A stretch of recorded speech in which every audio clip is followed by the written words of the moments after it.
એક દીકરી આમ નીચું જોઈને જતી હતી ને, એટલે એક સંતે પૂછ્યું, બેટા હું તને ગમે ત્યારે જોઉં ને ત્યારે તું નીચું જોઈને જતી હોય, એનું કારણ શું?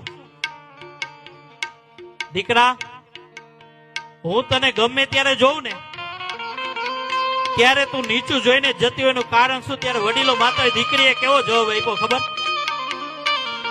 મારી વાત સાચી લાગે ને તો મને તાળીઓથી વધાવી લેજો.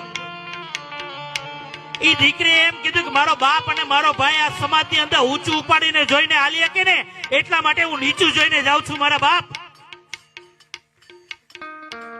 અરે મારી બેનું, તમે આમ જો ઊંચું ઉપાડીને ન જોવો તો આ દુનિયાની તાકાત નથી તમારી એમ કોઈ નજર ઠેરાવે કેવું? હા, તમે આમ ઊંચું ઉપાડીને ન જોવો ને તો આ દુનિયાની તાકાત નથી તમારે એમ કોઈ નજર ઠેરાવે કે મારા બાપ. એટલે મા બાપ ઉપર એકવાર ભરોસો રાખજો, તમે નહીં ધાર્યું હોય ને એવું કરીને બતાવશો. હા.